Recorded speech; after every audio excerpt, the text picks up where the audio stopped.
because so much of the data that you may be working with on your project and the work we're going to be doing moving forward may involve categorical data instead of numerical data.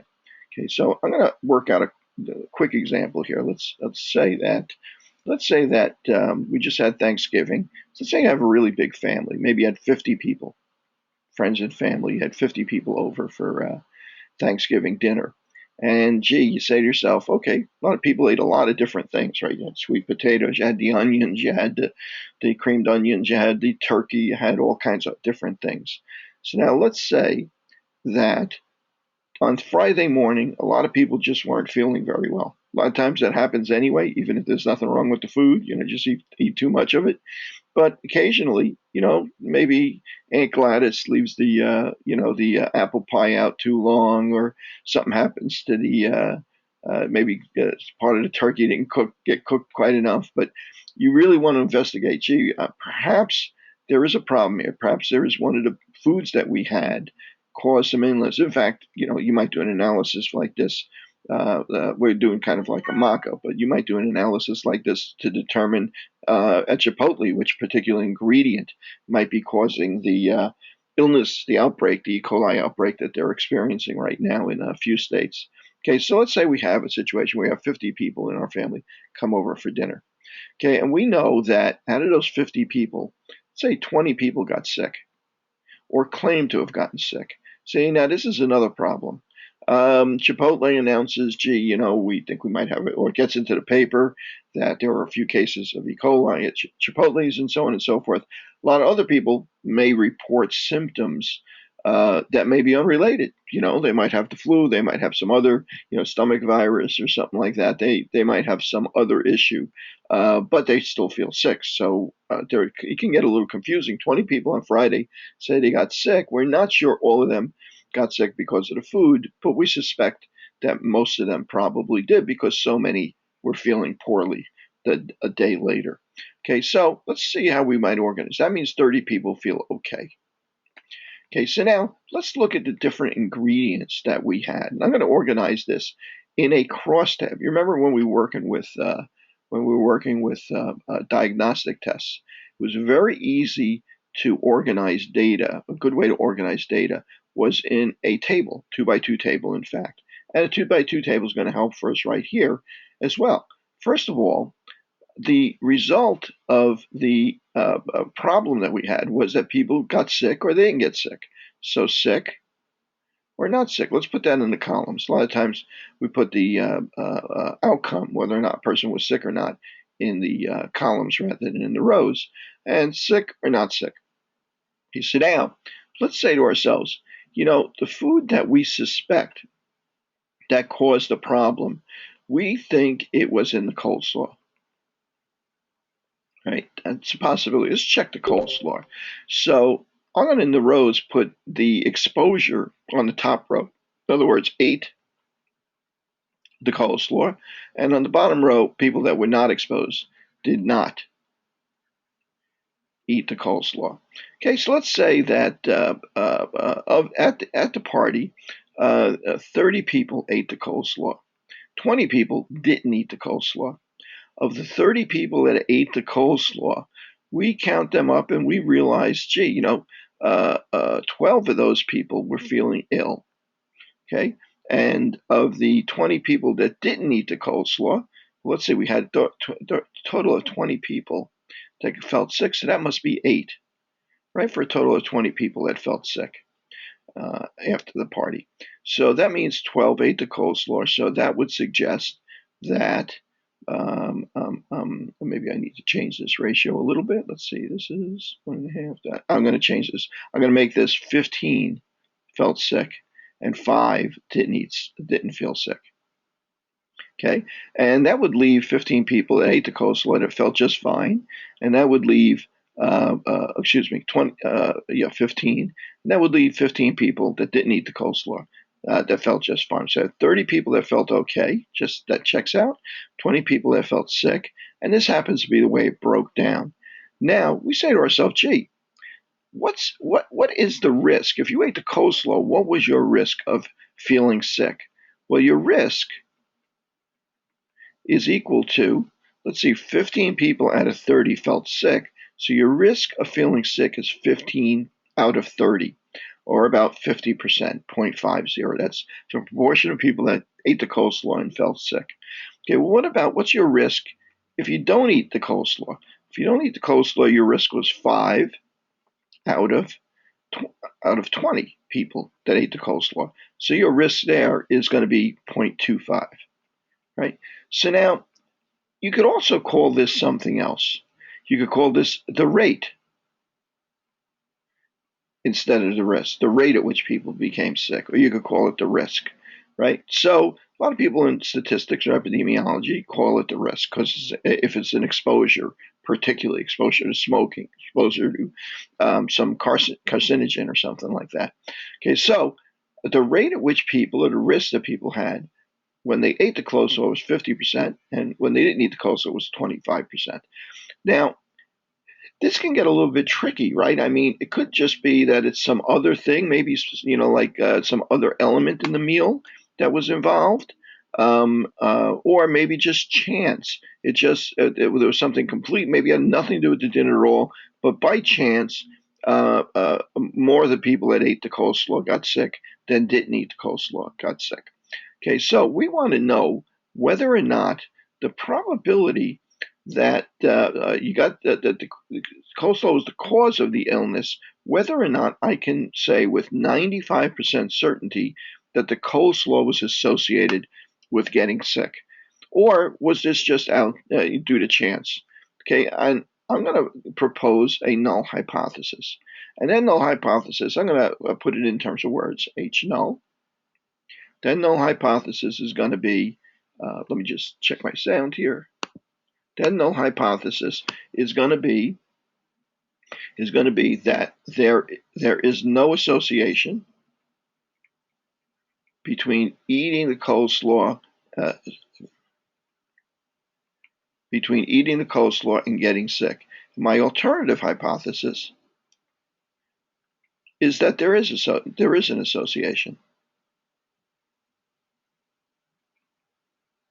Okay, and my alpha is going to be equal to 0.05. I want to be 95% certain before I reject a null hypothesis. I want less than a 5% chance of being wrong, making an alpha error if I reject a null hypothesis.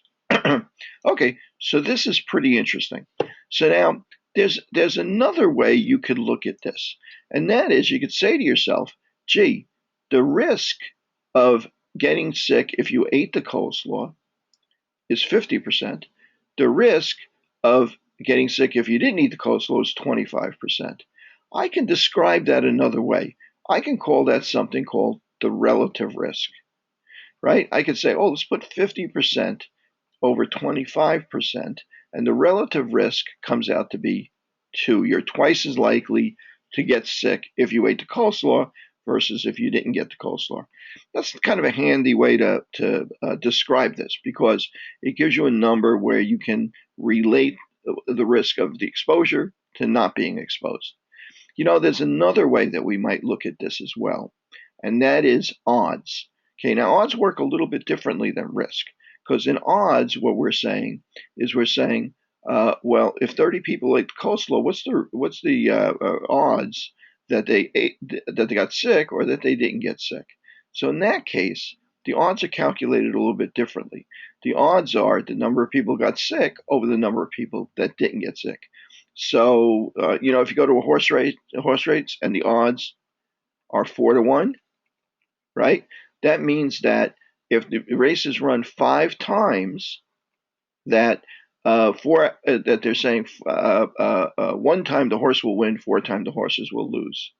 Okay, so this is the number of times he would win. This is the number of times that you're predicting he would lose. So the total number of races is 5, but 4-1 is the ratio that you would expect the payoff to be on your bet. So that because you would expect that rate of winning and losing for that particular horse. Okay, so now in our case, the way we would expect odds is that the odds for the coleslaw are going to be equal to, let's see, 15 over 15. Or, in other words, they're going to be equal to 1. Okay, it's about equally likely that if you ate the coleslaw, that you would get sick versus if you didn't get sick. So the odds are 1. Well, how about the odds for getting sick if you didn't eat coleslaw? Right? No eating coleslaw. That's going to be 5 to 15. So the odds for that are 0.33. Similarly to risk ratio, you can calculate an odds ratio. Call that OR, and that's going to equal to the odds of getting sick if you ate the coleslaw over the odds of getting sick if you don't eat the coleslaw. 0.33. So that turns out to be the number 3. Okay, well, they both show an increased risk, increased odds of getting sick, but they express it a little bit differently. Interestingly enough, in epidemiology, you'll see odds ratio being used more often in a lot of cases than you'll see risk ratio being used. But for now, this is a tool that we can use to kind of see what the increase in risk or odds that we have for exposure to some issue. Okay, so now I'm going to put that aside for now, and I'm going to look at another way to analyze this. Now, it makes sense that let's think about relative risk and odds ratio. It makes sense that if there's no difference between the risk if you ate coleslaw and the risk if you didn't eat coleslaw, then you would expect the relative risk to be equal to 1. So it's different than 1, like 2. If it's different than 1, you suspect the coleslaw might have caused it or been associated with it, right? In other words, your alternative hypothesis. The problem is now you have to show that the probability that you would be wrong, in other words, this relative risk is wrong, has to be less than 5%. So one of the things you might have to do is calculate a confidence interval for this relative risk to make sure that it's different than 1. Similarly, calculate a confidence interval for this odds ratio to make sure that it's more than 1. Okay, and we'll be getting into that. In fact, we'll be using SPSS to do that for the most part because it's a little bit more complicated calculation. But we have another tool that we can use that's called chi-square. And I'm gonna move over to a new fresh page so we can work that out. 15.5. Okay, so let me set this up again.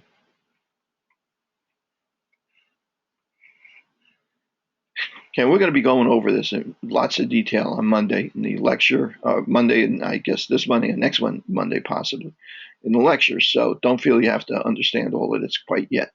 Okay, so we had, let's see, 30 people up here, and we had 15, 5, sick, not sick, and coleslaw and no coleslaw.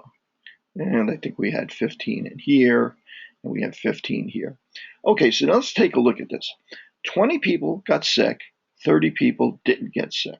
So what's the prevalence of illness in this population? What is our population? Our population is 50 people, right? What's the prevalence of getting sick in this population?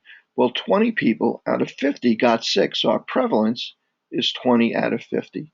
So the rate at which people are getting sick in this population is about 40%. 40% of the people that came Sunday to the Thanksgiving dinner got sick on Friday. We're sick on Friday. So now let's take a look at this table, right? I'm going to set up another version of this table. The table on top, right? Table on top is our observed values. This is actually what happened in the real world, or our imaginary real world anyway, right? This table represents the real distribution of who got sick, who was exposed, who got sick. Now, I'm going to create another table here. I'm going to call this the expected values. Okay, what would I have expected to see in these boxes if there was no relationship between eating the coleslaw and not eating and getting sick? Okay, so now what I would have expected, well, let's see, 30 people ate the coleslaw, 20 people didn't eat the coleslaw. So what I would have expected is if there's no difference, they would have gotten sick at the same rate, the prevalence for the whole group, which is 40%. So 40% of 30 is 12. Right? So I would have expected out of 30, 12 people got sick. I would have expected out of That would leave, out of the 30 people that ate the coleslaw, that would leave 18 people that didn't get sick. Well, how about people that didn't eat the coleslaw?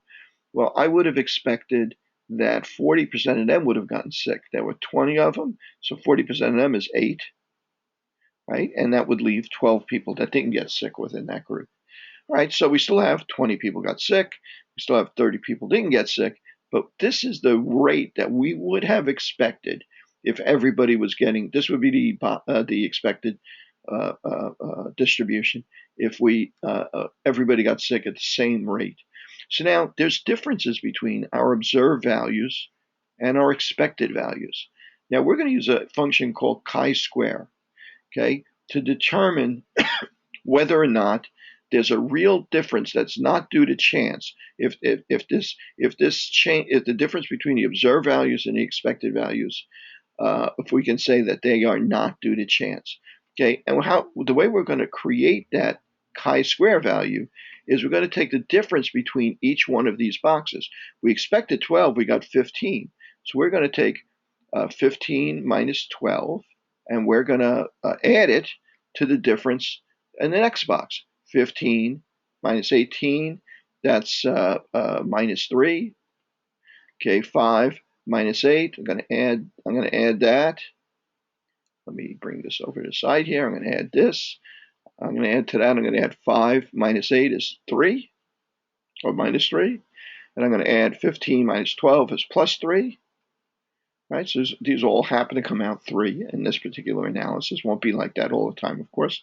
Right, and if I add them all together, they're going to cancel out. So as we do with a lot of functions in statistics to get rid of that negative sign, I'm going to square each one of them. When I square each one of them, it's going to be 9 plus 9 plus 9 plus 9 is going to be 20. Is going to be 36. Okay, so our chi-square value, the sum of all these, if I look at them from the perspective of being squared, would be 36. But now, I've inflated it by adding in this by squaring each one of these values. I've inflated that value. So instead of using it that way, I'm going to take each one of these and I'm going to divide by the expected value. Okay, and expected value here was 12, and expected value here was 8, and so on and so forth. Now, I'm going to come up with a number when I'm all done with this. Okay, when I come up with that number might be a number like 3, or it might be a number like 7, right?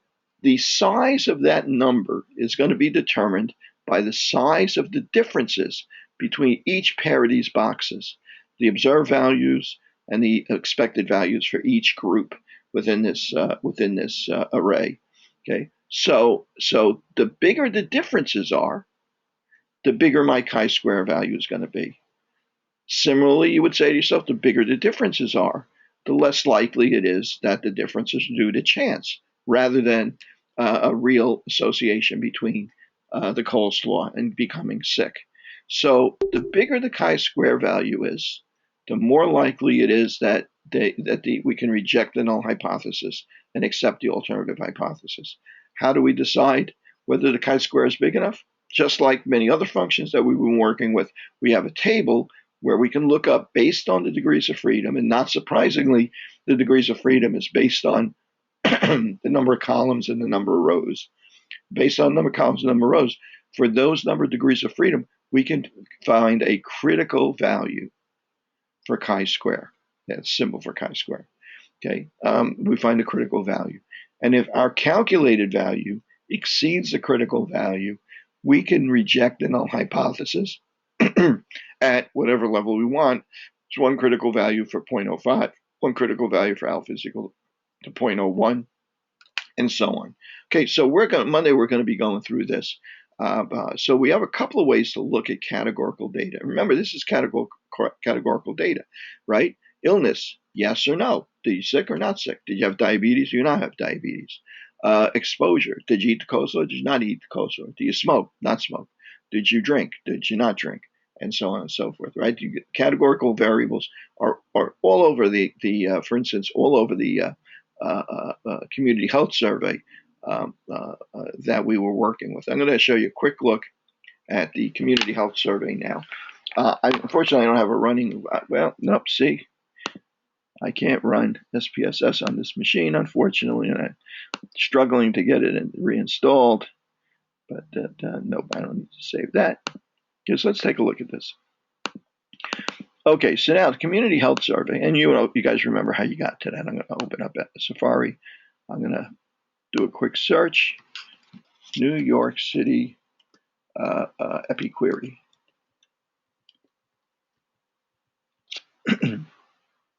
Okay, and I guess I've been here before, so it's highlighted.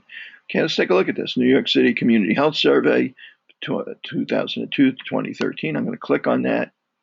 Okay, and here we go. Oops, you want to know something? Again, this is a little bit of an issue with Safari. On my version of Safari, I keep getting half a page displayed instead of the full page. I'm not sure if you guys will have the same problem. I'll use Chrome this time. You can use any other.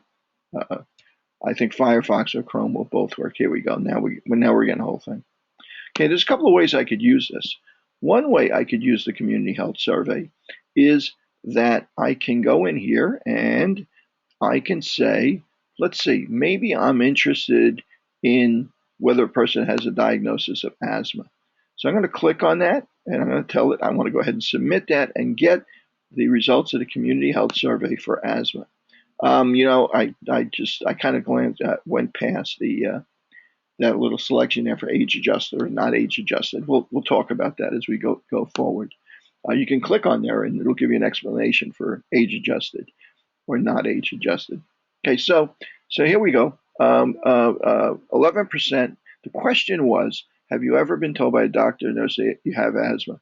Well, in New York City, apparently, 12, almost 12% of people, adults aged 18 plus, have been told at some point in their lives that they have asthma or symptoms of asthma, and 88% of the people have not been told that. Okay, so now we may be interested in knowing how one of those other demographic factors, one of those, it's a categorical variable, right? The answer to the question was a yes or a no, right? A one or a two, if we have it numerically. Okay, so we want to maybe see if there's some association with some other variable that we have.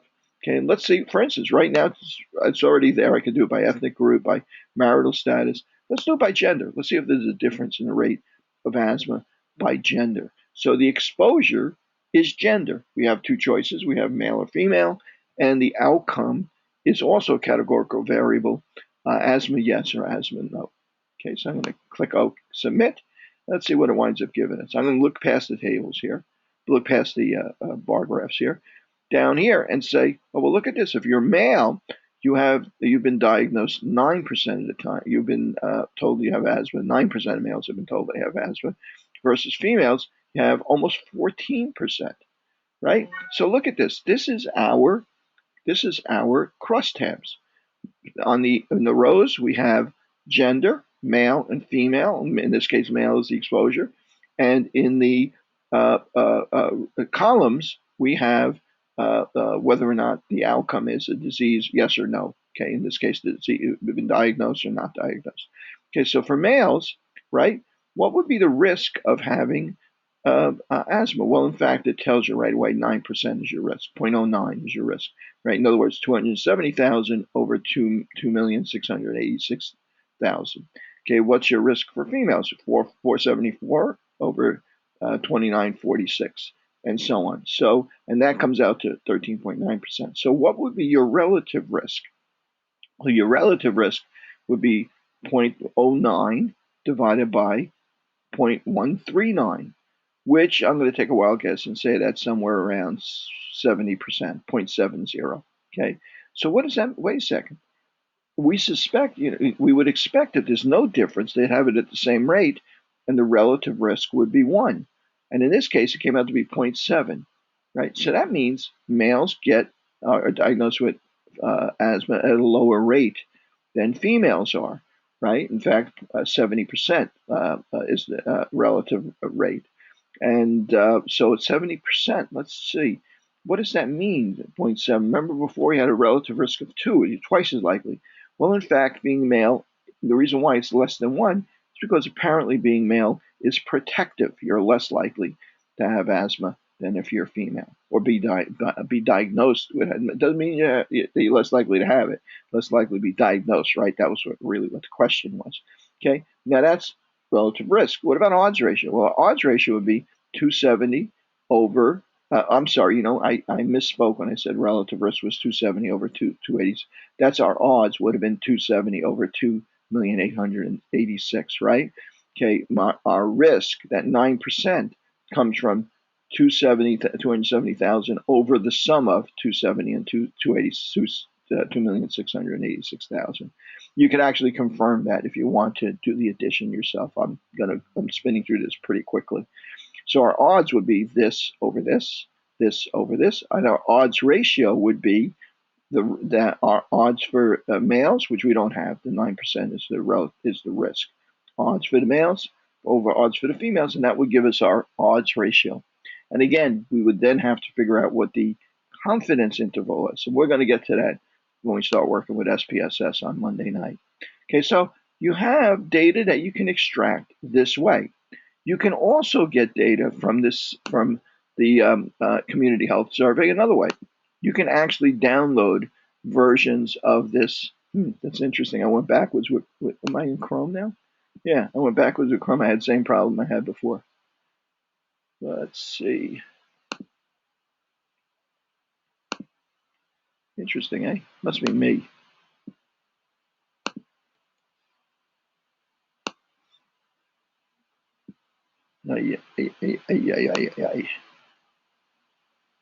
Okay, let's do it this way.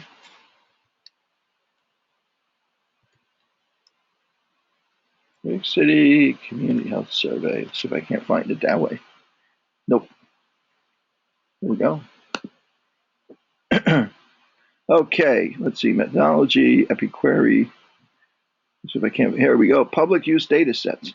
Now look at this. I went past there, and down here I have the public health data sets. We actually have a question of a copy of the questionnaire, the code book, the actual database is an SAS file. By the way, you can import an SAS file into SPSS. You may lose the coding in the process. However, you do have the code book, so you can recreate that coding. So I'm going to show you quickly what this stuff looks like. I don't have SPSS available to open it for you, but I can show you the code book. Okay, so here's our, let's see, public use code book. Let's take a look at what this looks like. So all of these variables that we have in this data set, okay, are associated with a question. For instance, the first question they ask, would you say in general that your health is excellent, very good? So, and these are the responses that they got, the unweighted responses. And this is actually the data that you'd probably want to work with right here. Okay, so, and they might even have some information. They have information about whether or not they had this data in previous years also. So you could look back in previous years to compare it if you wanted to. And these are the possible responses that they got. So this is a categorical variable. Excellent, very good, good. Actually, it's a special kind of categorical variable, right? Because it's ordinal, right? Excellent, fair, good, and so on and so forth. But it's a categorical variable. We also have other categorical variables that are dichotomous, only a yes or no answer. Do you have any kind of health insurance? Any kind at all? Yes or no. Then you have other, like for missing values and stuff like that. But really, it's just yes or no, right? You have gender, I'm sure, is here somewhere. You have a variable question on. Here's the one we were just looking at. Have you ever been told by a doctor or nurse that you have asthma? Right, and that's question 4.2, and the answers were yes and no. And in fact, they got 1,108 people in the survey that said yes, and 7,572 that said no. And that was probably where our 9% came from, or roughly 9%, or whatever it happens to be for this particular year. Okay, remember, other years I might get a different rate, and so on and so forth. So we have all sorts of variables here to work with. Now, occasionally you may find a numerical variable, but notice there aren't that many numerical variables in here, are there? Okay, let's see what we got. Okay, and if you lose the coding, if you import the SAS file, you lose the coding, and for instance, you want to work with whether you received counseling for prescription medication or medical health problem, and the answer is yes or no. Well, when you import the data into SPSS, you'll get a 1 or a 2 for the answer to that question. Then you can go into the variable view and indicate to SPSS what the 1 represents. Just type it in, tell it it's a yes, and then type it in, tell it it's a no. We'll go over this again on Monday night. So when we have a working copy SPSS, so it makes some sense to you.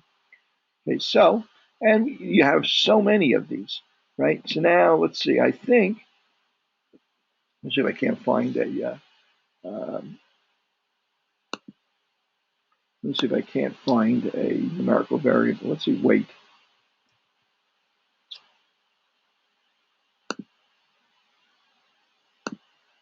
Oh, that's a bad one. Pounds? Nope. I bet you somewhere in here is weight or height or something like that. I'm thinking. Pounds. Oh, here we go. BMI category. Maybe weight's in here.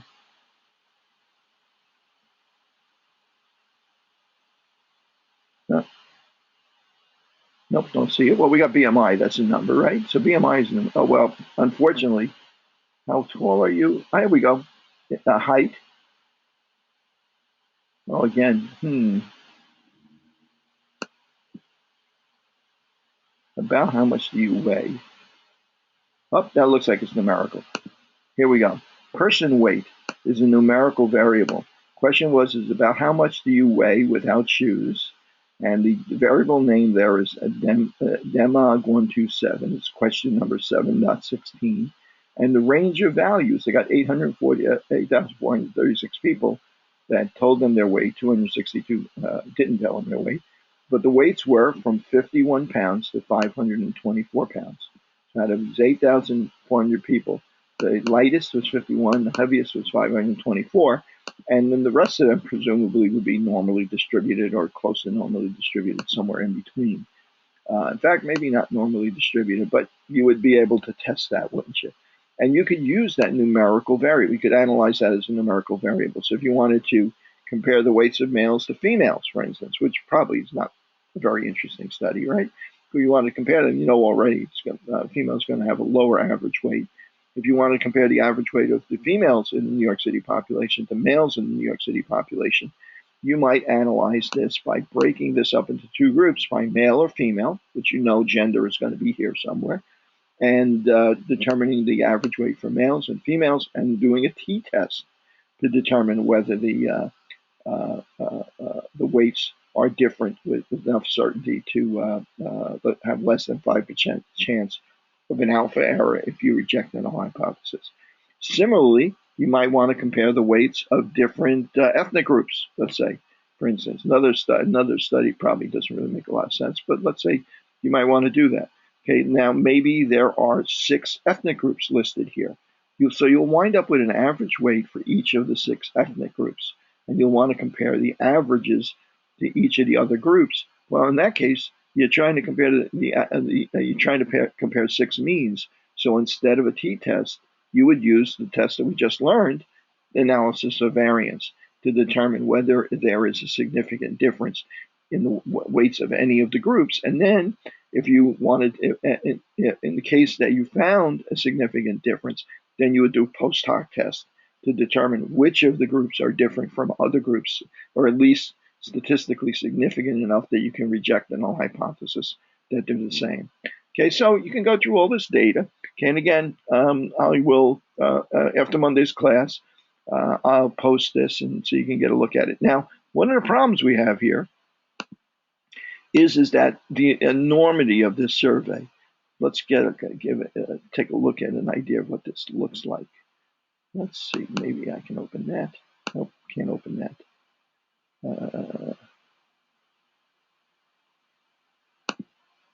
Statements. Nope, won't let me open any of these.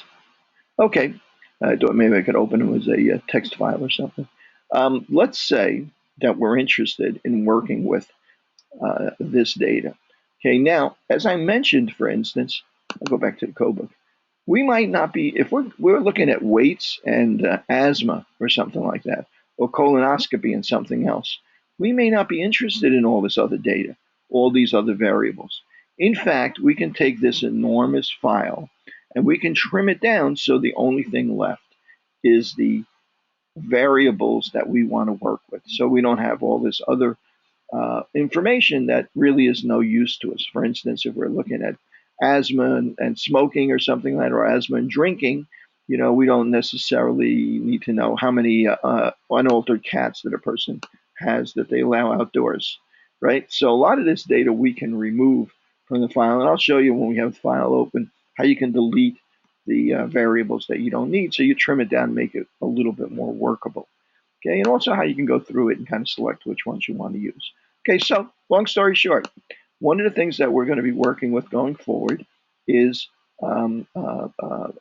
categorical variables and analyzing categorical variables. And we know that part of what we need to work with there is that we're going to be working with a function called odds ratio, risk ratio or relative ratio, rate ratio, RR, or chi-square to determine whether there's differences between the groups that we're analyzing that are categorical in our categorical variables.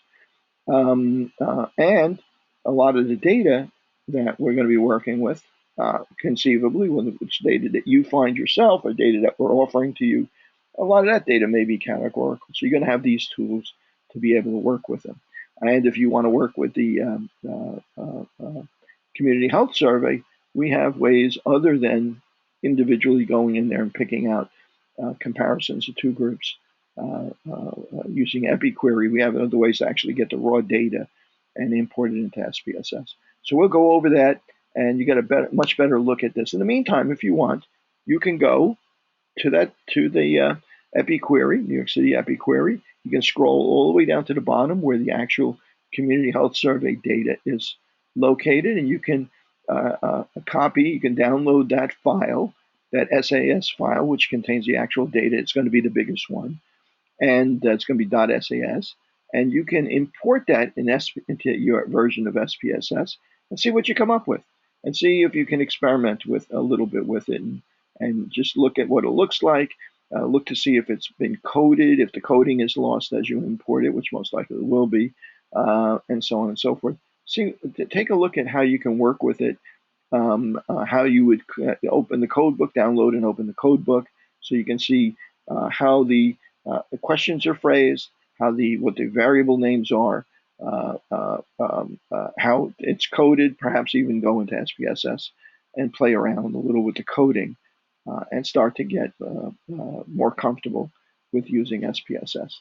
Okay, so I hope that's a good start for you guys, and we'll be picking this up on Monday night, and in much more detail, I think, and much more hands-on than we are here. Okay, so have a good day, and I'll talk to you guys on Monday night. Bye.